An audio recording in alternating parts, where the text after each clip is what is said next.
ఆయన మొట్టమొదటగా మన తెలుగు జాతికి బలమైనటువంటి పునాదులు వేస్తే ఆ పునాదుల మీద అద్భుతమైనటువంటి భవనాలు కట్టినటువంటి వ్యక్తి మన నాయకులు నారా చంద్రబాబు నాయుడు గారు.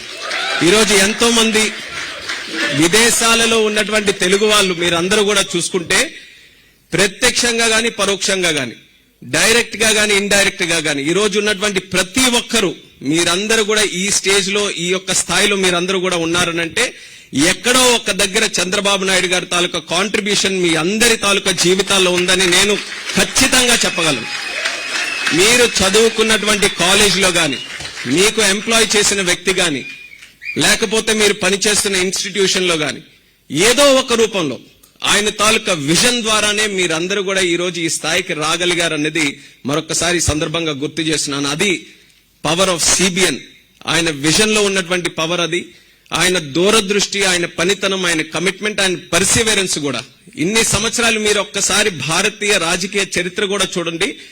ఇన్ని సంవత్సరాలు ఇంత ఇన్ఫ్లుయెన్షియల్ గా భారతదేశంలో ఉన్నటువంటి ఏకైక నాయకుడు ఎన్ని దశాబ్దాలు మీరు చూసుకున్నా సరే విత్ ఇన్ డెకేడ్స్ 78 లో ఆయన ప్రస్థానం మొదలై ఇప్పటి వరకు కూడా అదే పవర్ తో, అదే స్టామినాతో, అదే ఎనర్జీతో, అదే విజన్ తో కంటిన్యూ అవుతున్నటువంటి ఏకైక నాయకుడు మన నారా చంద్రబాబు నాయుడు గారు. ఆయన మన తెలుగు జాతిలో ఉండడం మనందరం చేసుకున్నటువంటి అదృష్టం అది. అలాగే ఈరోజు లోకేష్ అన్న గారు ఏ రకంగానైతే ఎన్టీఆర్ గారు పునాదులు వేశారో ఏ రకంగా దాని మీద అద్భుతంగా మనందరికీ కూడా ఒక దార్శనికతతో ముందు చూపుతో ముందుకు నడిపించారు చంద్రబాబు నాయుడు గారు.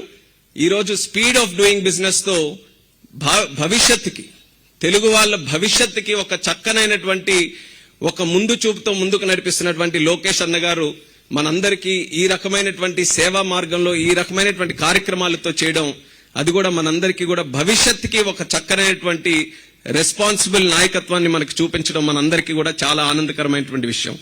ఈ అన్ని కాంబినేషన్ తో గతంలో మనం చేసుకున్నటువంటి జ్యూరిక్ మీటింగ్ తీసుకుంటే ఆ రోజుల్లో ఎంతో పోరాటం చేసి మన రాష్ట్రాన్ని మనం కాపాడుకొని విజనరీ నాయకుడిగా చంద్రబాబు నాయుడు గారి చేతుల్లో పెట్టాం.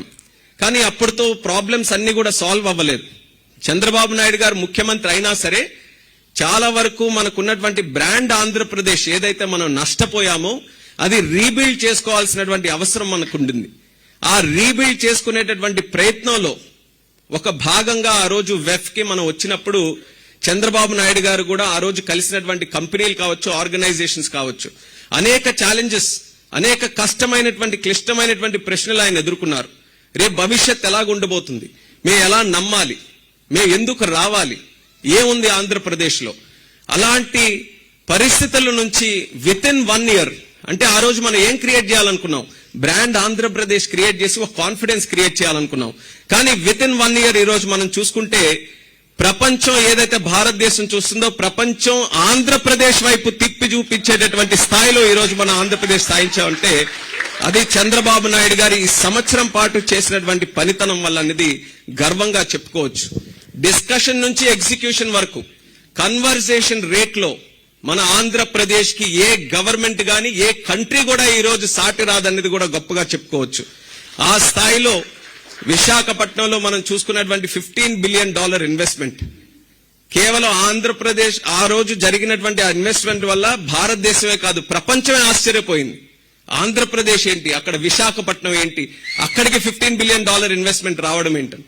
ఇలా మనం చూసుకుంటే మన శ్రీకాకుళం నుంచి కుప్పం వరకు ప్రతి ఒక్క జిల్లాలో ప్రతి ఒక్క ప్రాంతంలో ఈ గత సంవత్సరం 18 నెలల పాటుగా చంద్రబాబు నాయుడు గారి కృషి, ఆయనతో పాటు మన ప్రధానమంత్రి వర్యులు నరేంద్ర మోదీ గారు, అలాగే మన ఉప ముఖ్యమంత్రి పవన్ కళ్యాణ్ గారు, లోకేష్ అన్న గారు, వీళ్ళందరి తాలూకా కాన్ఫిడెన్స్, ఆ కమిట్మెంట్, ఆ కోఆర్డినేషన్ తో మనం అద్భుతమైనటువంటి విజయాలు మన రాష్ట్రంలో సాధించాం.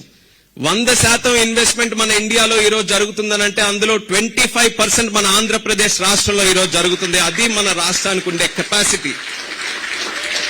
ఆ స్థాయిలో ఈ యొక్క 1 year లో ఇంత చేంజెస్ మనం తీసుకొని రాగలిగాం. ఈ చేంజెస్ ని మరింత బలోపేతం చేసుకుంటూ మరింత సుస్థిరంగా అంటే లాంగ్ టర్మ్ వరకు కూడా ఈ యొక్క ఎనర్జీని, ఈ మొమెంటం ని మనం కంటిన్యూ చేయాలనంటే కేవలం లీడర్షిప్ వరకు కాదు, మనకి ఎప్పుడు కూడా అలవాటు కష్టం వచ్చినప్పుడు చంద్రబాబు నాయుడు గారికి అన్ని అప్పచెప్పేద్దాం, ఆయనే కష్టపడతాడు, ఆయనే పోరాటం చేస్తాడు, అన్ని ఆయనే చేస్తాడు. కానీ ఎప్పుడైతే మనం సపోర్ట్ చేయాల్సినటువంటి అవసరం ఉందో, ఈ రోజు స్టేట్ కి ఆ సపోర్ట్ కూడా అవసరం. జాతి అందరం కూడా, మనందరం కూడా కలిసికట్టుగా మనకు ఒక రెస్పాన్సిబిలిటీ ఉంది మన స్టేట్ మీద, మన కంట్రీ మీద. మనం కూడా కాంట్రిబ్యూట్ చేయాలి.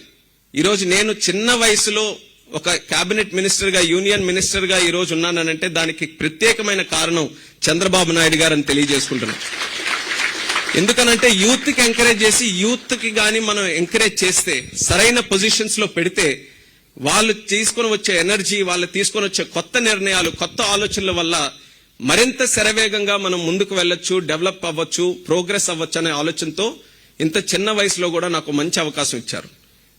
సివిల్ ఏవియేషన్ మినిస్ట్రీ చాలా చార్మింగ్ మినిస్ట్రీ, కానీ అదే రకంగా ఛాలెంజెస్ కూడా ఉన్నాయి. ఛాలెంజెస్ కూడా అలాంటి ఛాలెంజెస్ కాదు, చాలా పెద్ద ఛాలెంజెస్ నేను కూడా ఎదుర్కోవాల్సి వచ్చింది. కానీ అలాంటి ఛాలెంజెస్ కూడా ఎదుర్కొనే సామర్థ్యంతో ఈ రోజు ముందుకెళ్లగలుగుతున్నానంటే దానికి కూడా కారణం చంద్రబాబు నాయుడు గారని మళ్ళీ తెలియజేస్తున్నాను. నా తాలూకా పొలిటికల్ లైఫ్ లో అంటే ఎర్రనాయుడు గారు మొదలు పెట్టారు, ఆయన తాలూకా లెగసీ కంటిన్యూ చేయడానికి మరి మా శ్రీకాకుళం జిల్లా ప్రజలు చంద్రబాబు నాయుడు గారి తాలూకా ఆశీస్సులతో నేను కూడా కంటిన్యూ అయ్యి గత 12 సంవత్సరాలుగా ఆయన తాలూకా గైడెన్స్ లో, ఆయన మెంటర్షిప్ లో ఏదైతే రాజకీయాల్లో నేను ముందుకు వచ్చానో అనేక సందర్భాల్లో చూశాను. ఆయన ఎన్నో క్రైసిస్ ఫేస్ చేసి ఆ క్రైసిస్ ని ఆపర్చునిటీగా ఎలా కన్వర్ట్ చేసుకొని, క్రైసిస్ లో ఎలా కమ్యూనికేట్ మనం చేయాలి, క్రైసిస్ లో పీపుల్ తాలూకా కాన్ఫిడెన్స్ ఎలా పొందాలి, క్రైసిస్ లో పీపుల్ కి గ్రాస్ రూట్ లెవెల్లో వాళ్ళకి ఆ కాన్ఫిడెన్స్ ఎలా క్రియేట్ చేయాలి, ఈ విషయాలన్నీ కూడా ఆయన దగ్గరగా చూసి నేర్చుకున్నాం. కాబట్టి ఈ రోజు ఎలాంటి ఛాలెంజెస్ వచ్చినా సివిల్ ఏవియేషన్ లో నేను కూడా ముందుకు వెళ్ళగలుగుతున్నాను.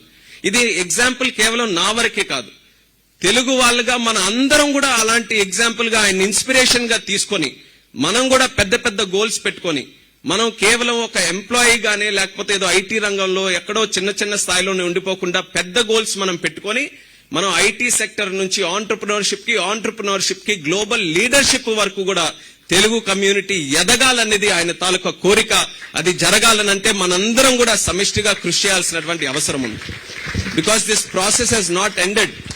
స్టేట్ మళ్ళీ ఆయన చేతుల్లో పెట్టాం, ఆయన అన్ని చూసుకుంటాడని కాదు, ఆయన ఎంత కష్టపడతాడో మనందరికీ కూడా తెలుసు. కానీ ఈ రోజు ఎన్ని ఆపర్చునిటీస్ మనందరి ముందున్నాయి. ఆ ఆపర్చునిటీస్ అన్నిటిని కూడా మనం రియల్ గా వాల్యుయబుల్ గా కన్వర్ట్ చేసుకోవాలనంటే ప్రతి ఒక్కరం కూడా మన తాలూకా స్థాయిని పెంచుకోవాలి.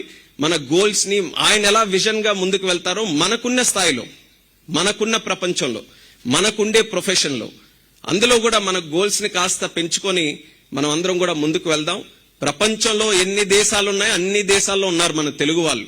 ఎందుకంటే కేవలం ఏదో మనం ఫ్లైట్లు వేసుకొని అక్కడికి వెళ్ళిపోయినందుకే కాదు, ఆ కంట్రీస్ లో కూడా మనం అడాప్ట్ అయ్యి వాళ్ళకు కూడా గౌరవించుకొని మనం అందరినీ కూడా రెస్పెక్ట్ చేసుకుంటూ మన కమ్యూనిటీ ముందుకెళ్తుంది. కాబట్టి ఏ ప్రాంతానికి వెళ్ళినా, ఏ కంట్రీకి వెళ్ళినా సరే ఆ గౌరవం మనం పొందగలుగుతున్నాం.